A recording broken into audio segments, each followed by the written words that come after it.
Hello students, welcome back to Shubham lecturers. और आज हम आपके लिए लेकर आए हैं बायोलॉजी का चैप्टर नंबर फर्स्ट। जैसा कि कल मैंने आपको बताया था शुरू किया गया है, उसमें आज हम पढ़ने वाले हैं निषेचन पूर्व घटनाएं। देखो, पूर्व का मतलब क्या होता है? पहले।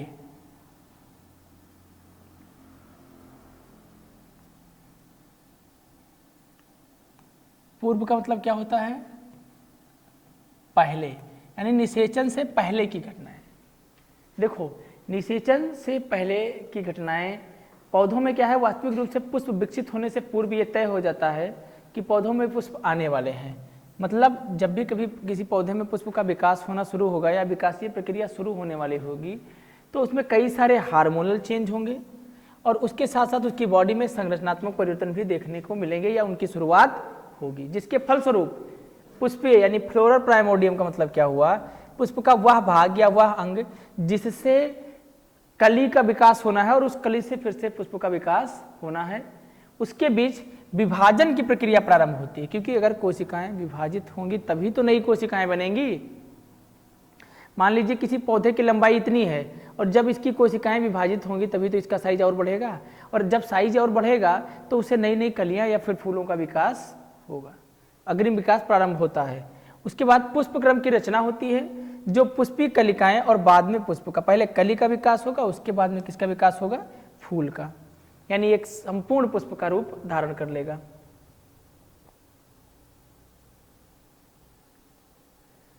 पुष्प में नर एवं मादा जनन संरचनाएं पुमंग तथा जायांग कहलाती हैं।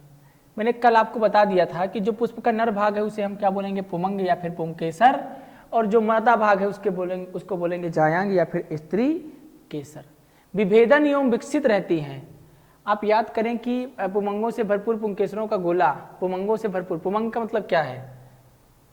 पुमंगों से भरपूर पुंकेसरों का एक गोला, नर जनन अंग तथा, मेरी बात सुनो, कल मैंने आपको पुंकेसर बताया था।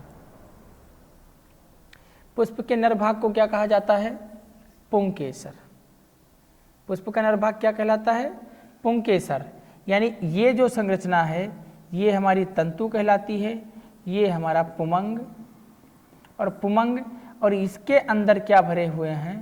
पराग कण।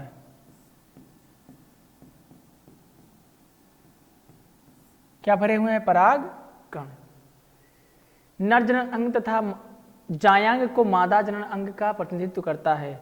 मैंने बताया था ना, पुमंग वाला जो भाग है यानी पुंकेसर जो है वो नर जननांग का प्रतिनिधित्व करेगा,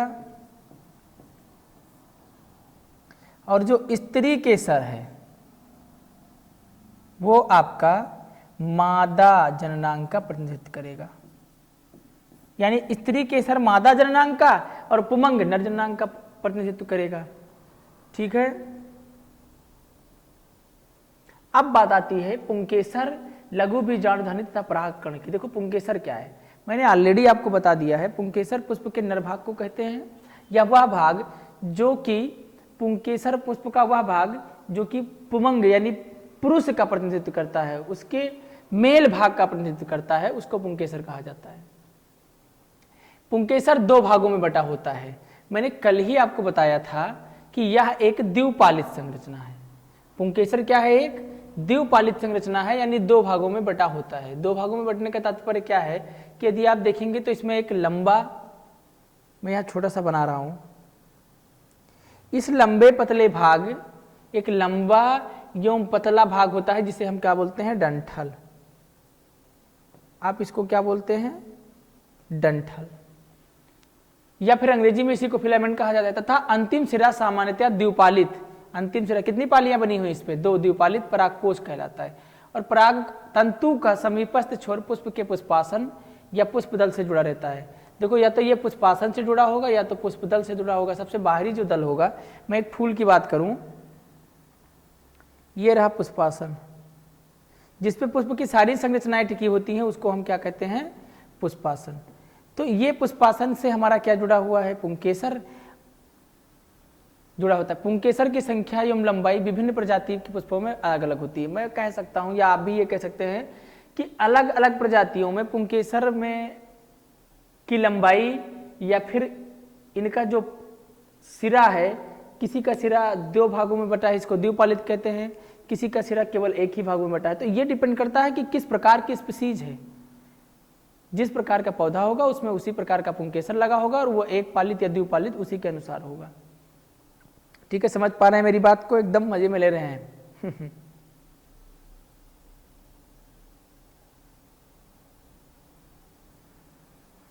अगर आप 10 पुष्पों से एक पुंकेसर एकत्र करें, पुंकेसर पुष्प का नर भाग,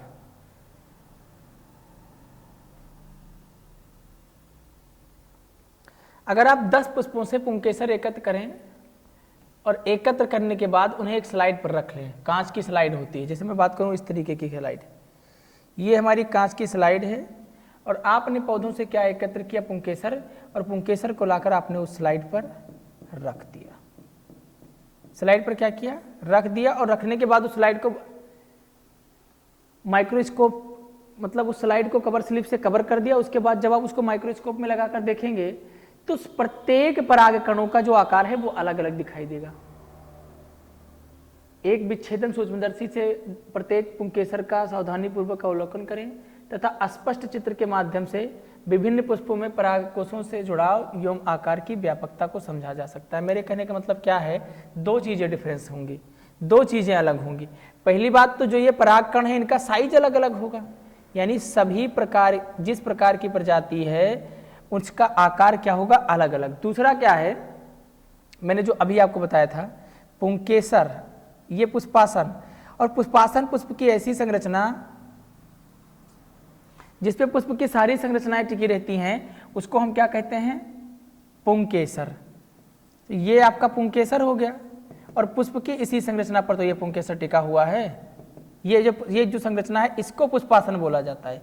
तो ये जो पराग कण है हो सकता है इस प्रकार से जुड़े हुए हों, इस पे जो पुंकेसर है हो सकता है पुष्पासन से इस प्रकार से जुड़ा हुआ हो। तो जब आप स्लाइड पे रखेंगे तो आपको 2 चीजें देखने को मिलेंगी, एक तो इनके आकार में अंतर, और दूसरा किस प्रकार से ये पुष्पासन से जुड़े हुए विभिन्न प्रकार प्रजाति, या फिर मैं कह सकता हूं जितने प्रकार की प्रजातियां हैं सब में इनका साइज क्या है, अलग अलग।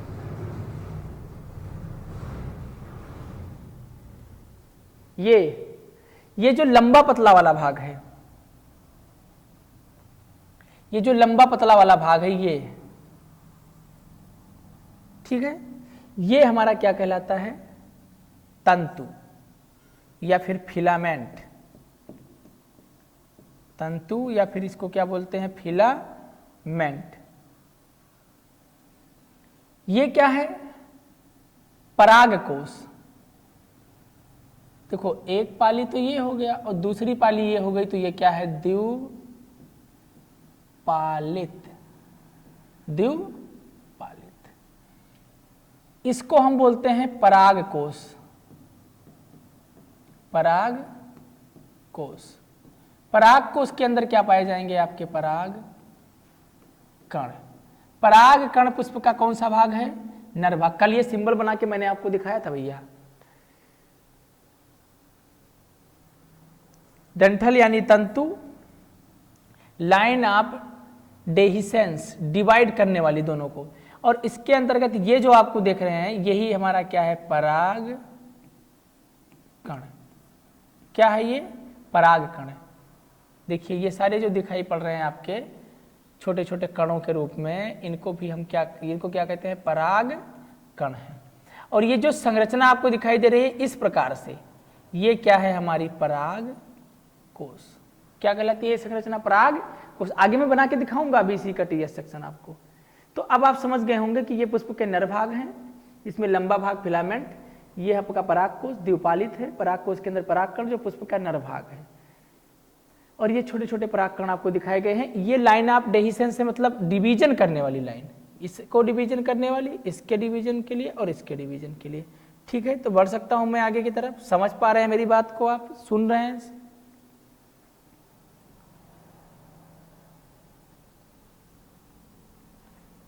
फिर है लघु बीजाणुधानी। देखो एक अनुप्रस्थ काट में एक प्रारूपी बीजाणुधानी, देखूं आगे इसका डायग्राम शायद हो तो आपको समझा सकूं। ये दिया हुआ है लघु बीजाणुधानी।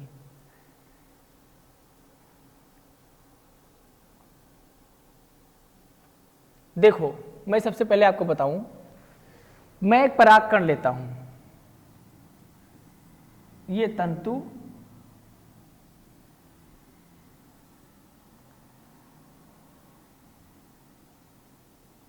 ये द्विपालित संरचना, ठीक है। अब अगर इसको मैं इस प्रकार काटूं तो मुझे क्या मिलने वाला है, ध्यान से देखिएगा आप।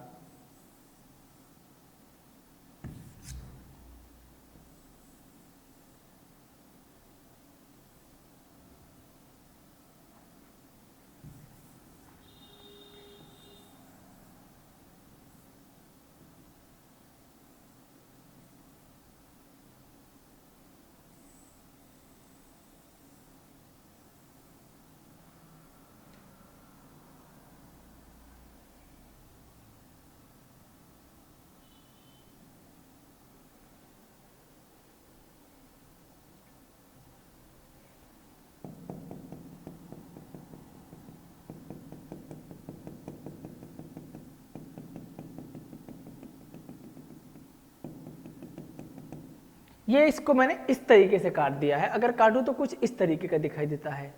ये जो आपकी संरचना है वो आपकी लघु बीजाणुधानी की है भैया, ध्यान रखिएगा। ये क्या है, लघु बीजाणुधानी। जब इस तरीके से आप काटेंगे तो देखेंगे आपको कुछ इस तरीके की संरचना मिलेगी।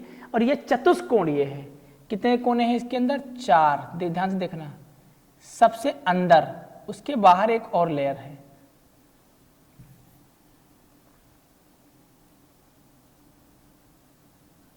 ये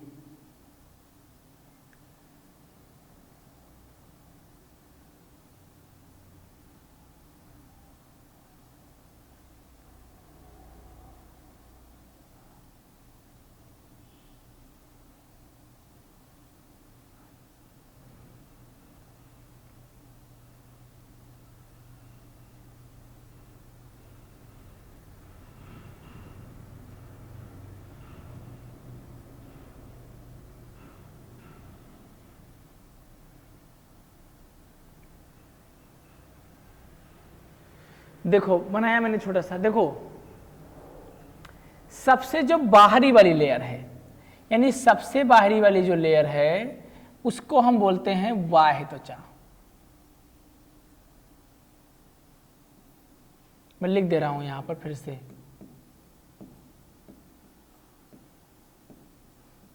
क्या बोलते हैं उसको, बाह्य त्वचा। सबसे बाहरी वाली लेयर को क्या बोलते हैं, बाह्य त्वचा, ठीक है। और उसके बाद दूसरी जो लेयर है, ये पहली वाली है, ध्यान रखिएगा प्लीज। और ये जो दूसरी वाली लेयर है इसको बोलते हैं मध्य त्वचा।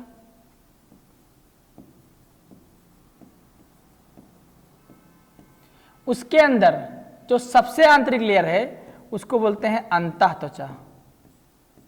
क्या बोलते हैं, अंतः त्वचा। और उसके अंदर भी एक लेयर पाई जाती है जिसको हम टेपिटम बोलते हैं। क्या बोलते हैं, टेपिटम।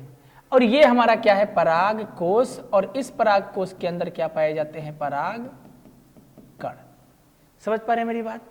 अगर किसी पौधे की जो पुंकेसर है मैं उसको इस तरीके से काटूं तो कुछ इस तरीके का दिखाई देता है।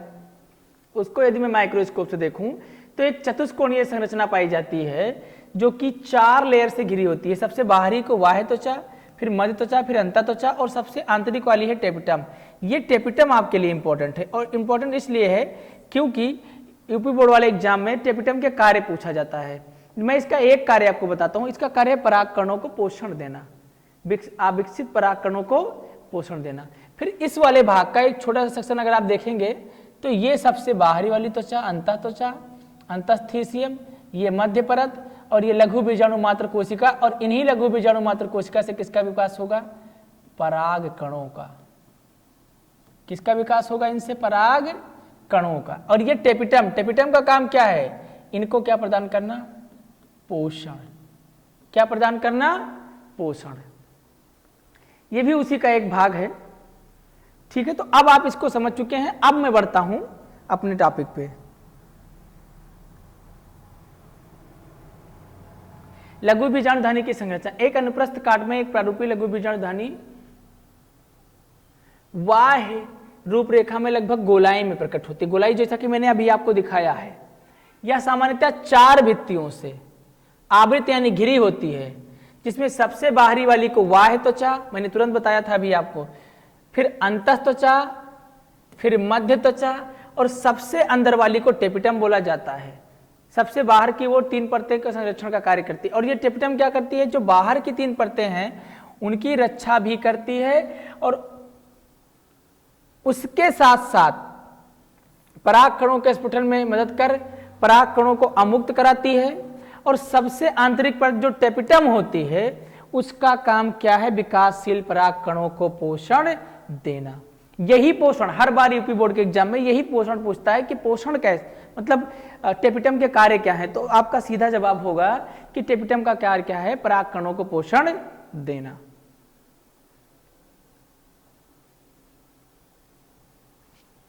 टेपिटम की कोशिकाएं सघन जीवद्रव्य से भरी होती हैं। सघन जीवद्रव्य का मतलब जैसे सभी कोशिकाओं में जीवद्रव्य पाया जाता है, लेकिन इसका जो जीवद्रव्य है वो क्या है, सघन यानी कि डेंस। सघन समझते हैं मेरी बात आप, डेंस साइटोप्लाज्म पाया जाता है।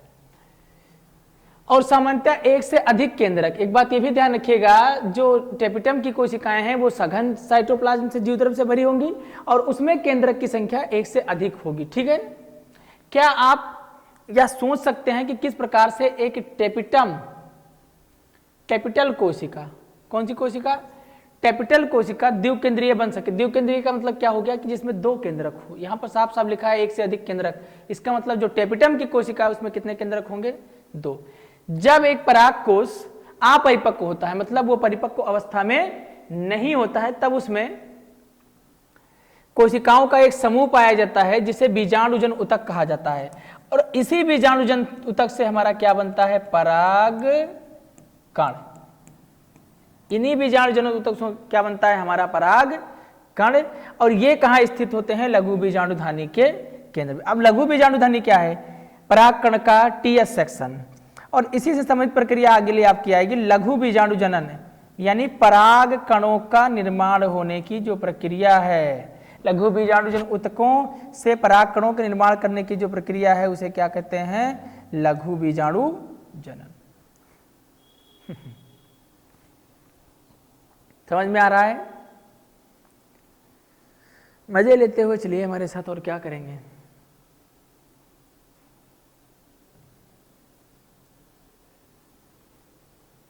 ये तो बता चुका हूं मैं आपको। फिर है लघु बीजाणुजनन। देखो लघु बीजाणुजनन है क्या, जैसे जैसे परागकोश विकसित होता है, मतलब जैसे जैसे परागकोश परिपक्व होता है, बीजाणुजन ऊतक की कोशिकाएं अर्धसूत्री विभाजन के द्वारा, बीजाणुजन ऊतक जिनसे किसका निर्माण होता है, पराग कणों का। कौन सी विभाजन होता है, अर्धसूत्री। कल मैंने आपको बताया था अर्धसूत्री विभाजन का मतलब जैसे एक कोशिका से 2 कोशिका और उन 2 कोशिकाओं से 1 से 2 यानी टोटल कितनी हो जाए, 4। तो विभाजन 2 प्रकार का, एक अर्धसूत्री और एक समसूत्री।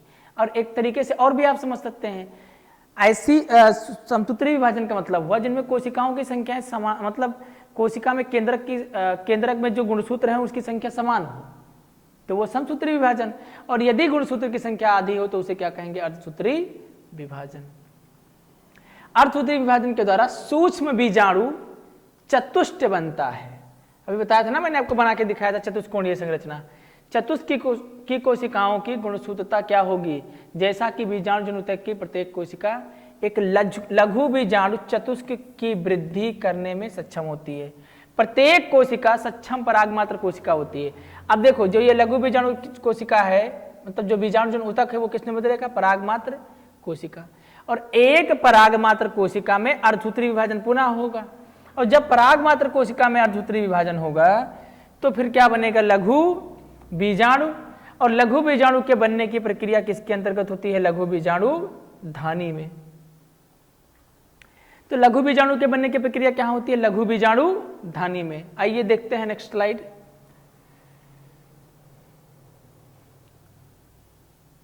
चार समूह में व्यवस्थित होते हैं।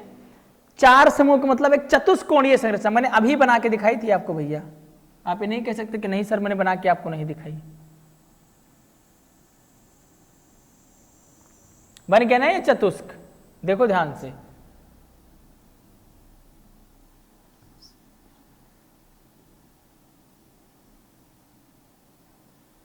एक ये एक 2 और एक 3 और एक 4। इसको क्या बोलते हैं? लघु बीजाणु चतुष्क। 4 समूह व्यवस्थित होते हैं, इन्हें लघु बीजाणु चतुष्क कहा जाता है। जैसे ही परागकोश परिपक्व होकर, परिपक्व मतलब जब परागकोश परिपक्व हो जाए यानी वो निषेचन करने योग्य हो जाए और परागकोश अगर फटेगा तब यह लघु बीजाणु एक दूसरे से अलग हो जाते हैं और अलग होने के बाद पराग कणों के रूप में विकसित हो जाते हैं। यानी अब किसका विकास हो जाएगा? इससे पराग कणों का। और जब पराग कणों का विकास हो जाएगा तो लघु बीजाणु के अंदर कई हजार लघु बीजाणु और परागकण का निर्माण होता है। अब यही परागकण जो पराग कोश के स्फुटन के साथ मुक्त होते हैं जाकर पुष्प के वर्तिकाग्र तक पहुंचते हैं और निषेचन की क्रिया को संपन्न बनाते हैं। जैसा कि हम लोग इसको निषेचन के पूर्व होने वाली पहले होने वाली घटनाओं के अंतर्गत ही पढ़ रहे हैं। तो पहले मतलब जिसे पहले परागकणों का विकास होगा उसके बाद में निषेचन की प्रक्रिया संपन्न होगी।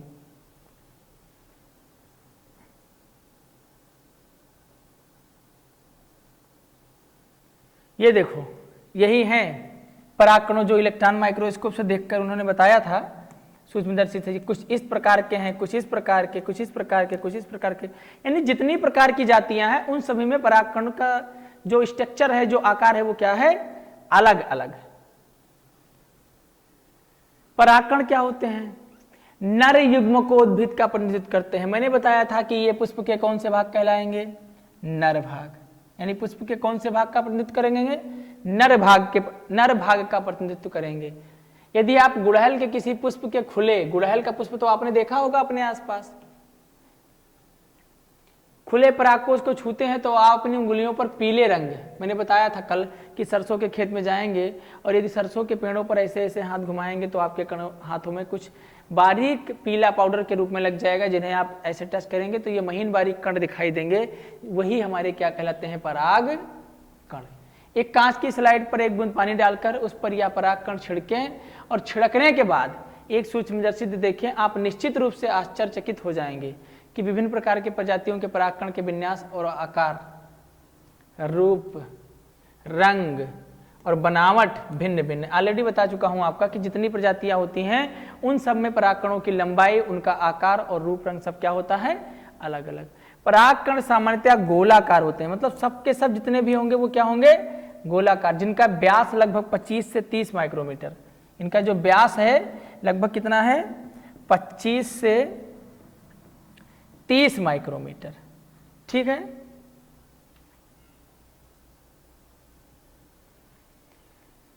इनमें सुस्पष्ट रूप से 2 पत्ती वाली भित्ति होती है। सुस्पष्ट रूप से 2 पत्ती वाली भित्ति का मतलब क्या हुआ कि जो ये पराग कोश है ये 2 भित्तियों से घिरा होगा। ये तो पुंकेसर बना दिया मैंने। कितनी भित्तियों से घिरा होगा? 2 भित्तियों से, एक बाहरी और एक आंतरिक। बाहरी वाली भित्ति को बाह्य चोल कहा जाता है, यानी ये आपका क्या है? बाह्य चोल। और जो आंतरिक, ये जो बाहरी वाली भित्ति है इसको बाह्य चोल कहा जाता है और एक पदार्थ से बनी होती है जिसको हम कहते हैं स्पोरोपोलेनिन। आंतरिक वाली जो भित्ति है या उच्चता तथा उच्च सुदृढ़ अम्लों और क्षारों के समूह टिक सकती है। मतलब ये जो सबसे बाहरी वाली परत है परागकणों की, स्पोरोपोलेनिन की, वो अम्ल और क्षार के सामने टिक सकती है। मतलब ये अम्ल और क्षार उस पर अपना कोई प्रभाव नहीं दिखा सकते क्योंकि ये उच्च प्रतिरोधक क्षमता वाला कार्बनिक सामग्री है। अभी तक ऐसा कोई एंजाइम पता नहीं चला है जो इसको निम्नीकृत कर सके या पिघला सके या फिर गला सके। परागकणों के बाह्य चोल में सुस्पष्ट द्वारक या रंध्र होते हैं, ये जिनसे ये रंध्रों से क्या होगा? ऑक्सीजन और नमी इसके अंदर प्रवेश करेगी। इनको जनन छिद्र भी कहा जाता है। कौन सा छिद्र कहा जाता है इसको? जनन छिद्र। जहां पर स्पोरोपोलिन अनुपस्थित होता है, इसका मतलब क्या है भैया? मैं देखूं, जैसे ये बना दिया मैंने,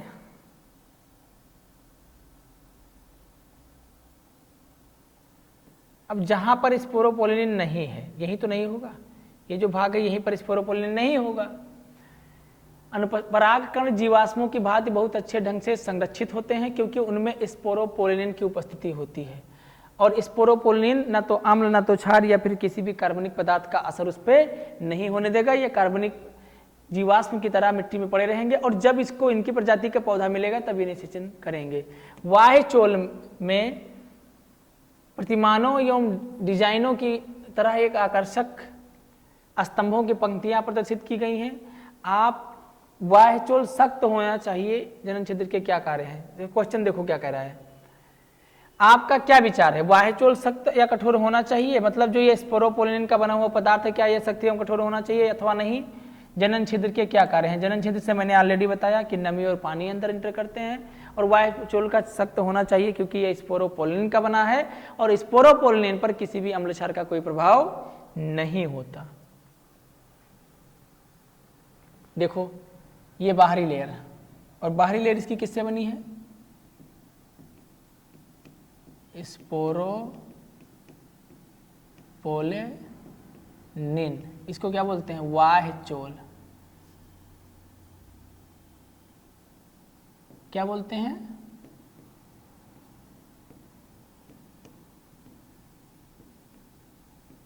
बाह्य चोल। ये इसका केंद्रक, इसको बोलते हैं अंतःचोल। ठीक है, ये अंतःचोल और ये केंद्रक, ये एसिमेट्रिक तंतु हैं इसके, एसिमेट्रिक तंतु। और इसमें दो प्रकार की कोशिकाएं होती हैं। बड़ी वाली कोशिका को बोलते हैं कायिक कोशिका,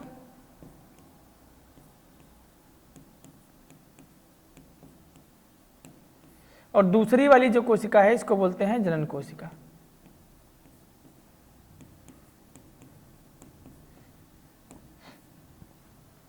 एक कायिक कोशिका और दूसरी जनन कोशिका। परागकण की आंतरिक भित्ति को अंतःचोल कहा जाता है। यह एक पतली एवं सतत परत होती है जो सेलुलोज और पेक्टिन की बनी होती है। यानी जो बाहरी वाली परत है वो आपकी बनी है स्पोरोपोलिन की, लेकिन जो आंतरिक परत है वो बनी है सेलुलोज और पेक्टिन की। इनका द्युद्रव्य एक प्लाज्मा भित्ति से घिरा होता है, जबकि स्पोरोपोलिन से जो बनी होती है उसका द्युद्रव्य सघन होता है। जब आप परागकण परिपक्व होता है तब उसमें दो कोशिकाएं होती हैं, एक जो मैंने आपको बताया कायिक कोशिका, और दूसरी कौन सी कोशिका होती है? जनन कोशिका। कायिक कोशिका बड़ी होती है और जनन कोशिका छोटी होती है। कायिक कोशिका बड़ी होती है, इनमें प्रचुर मात्रा में खाद्य भंडार यानी खाद्य पदार्थ उपस्थित होता है, और ये अनियमित आकार की होती है, मतलब इसका आकार निश्चित नहीं होता, और इसमें भी केंद्रक पाया जाता है। समझ पा रहे हैं मेरी बात को? सुन पा रहे हैं मुझे? एनसीईआरटी बेस्ड है आपका जो आज का मतलब रिकॉर्डेड, मतलब जो आज का लेक्चर ये चल रहा है उसमें प्योरली एनसीईआरटी पे आपको डिपेंड किया गया है, क्योंकि बहुत सारे कंपटीशंस के लिए आप देखते होंगे या आपके यूपी बोर्ड के लिए जब सरकार ने लागू कर दिया है तो हमें लगता है कि आपको भी मोस्टली एनसीईआरटी बेस्ड चीज़ें बताई जाएं ताकि आप इनको सुने समझें और अपने बेहतर भविष्य के लिए उपयोग कर सकें। जनन कोशिका होती है, बताइए ना, मतलब हमने आपको तुरंत अभी बताया था कि ये दो लेयर से बनी हुई है, सबसे बाहरी और सबसे आंतरिक। यहाँ पर जनन छिद्र पाया गया। कायिक, हाँ, जनन कोशिका छोटी होती है। कायिक कोशिका में द्युद्रव्य में तैरती रहती है, या तुर्क आकृति घने द्युद्रव्य और स्पष्ट केंद्रक वाला है।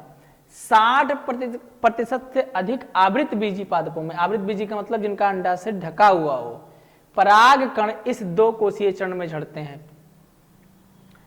पहला जो चरण हो गया, शेष प्रजातियों में जनन कोशिका समसूत्री विभाजन द्वारा, समसूत्री विभाजन के विभाजन द्वारा विभक्त होकर परागकणों के झड़ने से पहले, यानी परागकणों के गिरने से पहले दो नर युग्मकों का निर्माण कर देती है। कितने नर युग्मक?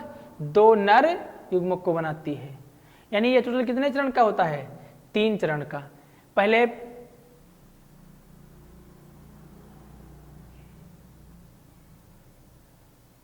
अनेक प्रजाति के परागकण कुछ लोगों में गंभीर एलर्जी एवं श्वसनीय वेदना पैदा, मतलब ये जो परागकण हैं यदि धूल या धुएं के माध्यम से, हवा के माध्यम से यदि आपके अंदर चले जाएं तो आपको बीमार भी कर सकते हैं।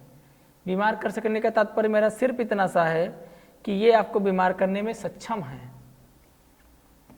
अस्थमा जैसे रोग या एलर्जी हो जाती है कुछ लोगों को, कभी कभी चिरकालिक श्वसन विकार यानी दमा या रोग हो सकता है, इनमें विकसित हो जाते। बताया जा सकता है कि भारत में आयातित गेहूं के साथ आने वाली गाजर घास जो बाहर से गेहूं भारत में आता था, उसके साथ गाजर घास के परागकण यहाँ पर आ गए, जो पार्थेनियम की उपस्थिति का सर्वव्यापक हो गई। अब वो जो घास दूसरे देशों से आयातित गेहूं से आई थी, हमारे पूरे देश में फैल गई, हर जगह मौजूद है। परागकण एलर्जी का कारक है, मतलब ये एलर्जी फैलाते हैं। जैसे जब ये परागकण झड़ते हैं तो ये हवा में मिलेंगे और हवा के थ्रू जब आप सांस लेंगे तो आपके अंदर भी आ जाएंगे।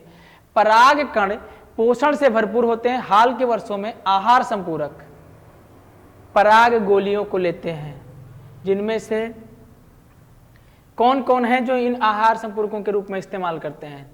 कुछ पश्चिमी देश हैं जिसमें भारी मात्रा में गोली एवं सिरप के रूप में बाजारों में परागकण उपलब्ध हैं।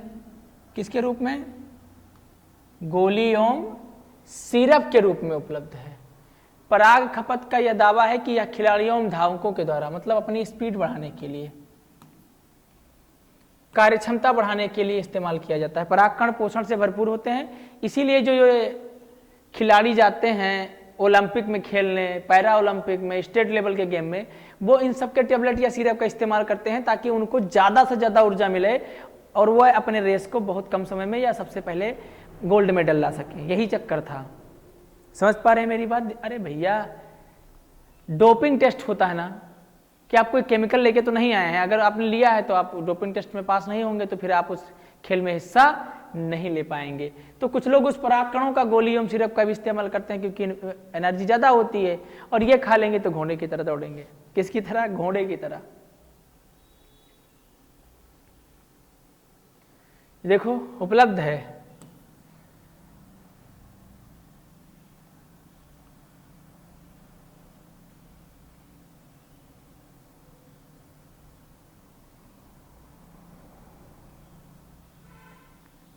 बी पॉलन टेबलेट के रूप में और सिरप के रूप में, दोनों रूप में उपलब्ध है आपका, जिस रूप में आप चाहें इस्तेमाल कर सकते हैं। परागकण जब एक बार झड़ते हैं तो ये अपनी जीवन क्षमता खोने से पहले वर्तिकाग्र पर पहुंच जाते हैं। मतलब जब तक इनकी जीवन क्षमता यानी इनके जो लाइफ टाइम में खत्म होता है, तब तक ये पुष्प के नर भाग वर्तिकाग्र पर स्थानांतरित हो जाते हैं। यहाँ यदि आवश्यकता हुई तो निषेचन की प्रक्रिया संपन्न होगी, और यदि आवश्यकता नहीं होगी तो ये धीरे धीरे क्या हो जाएंगे? नष्ट। बहुत विविध। कितने देर तक ये किसी पौधे पर निर्भर रुकेंगे, ये तापमान एवं आर्द्रता पर निर्भर करता है। कुछ अनाज जैसे गेहूं और धान की आप बात करें तो परागकण अपनी जीवन क्षमता लगभग जल्दी ही, लगभग 30 मिनट में ही समाप्त हो जाती है। मतलब 30 मिनट तक वो वर्तिकाग्र पर रुकेंगे, अगर निषेचन हुआ तो हुआ, नहीं तो वो क्या हो गए? समाप्त हो गए। आगे देखें,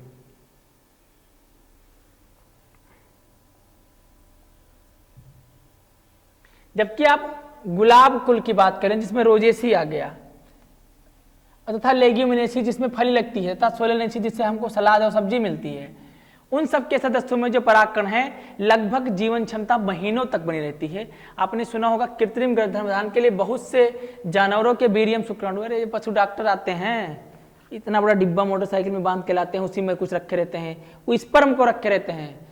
कितना डिग्री वीर या शुक्राणु को रखे रहते, भंडारण किया जाता है, जिसके लिए द्रव नाइट्रोजन का उपयोग किया जाता है, जिसका तापमान क्या होता है? -196 डिग्री सेल्सियस। जब आपके घर पे पशु डॉक्टर आते हैं गाय या भैंस को सीमन देने के लिए, तो आपने देखा होगा उनके आसपास एक डिब्बा होता है, मोटरसाइकिल में बंधा रहता है। जब उसको खोलते हैं तो गैस निकलती है, वो क्या होती है? आपके लिक्विड नाइट्रोजन, जिसका तापमान -196 डिग्री सेल्सियस होता है। और इसमें वर्षों तक, कुछ दिनों तक अगर वो स्पर्म या शुक्राणु को या वीर या शुक्राणु को स्टोर करके रखते हैं, वो इस प्रकार बीजों को भी बीज बैंक में, पराग कणों को भी पराग बैंकों में स्टोर करके रखा जाना चाहिए या फिर रखा जा सकता है, ताकि फ्यूचर में हमें काम आए।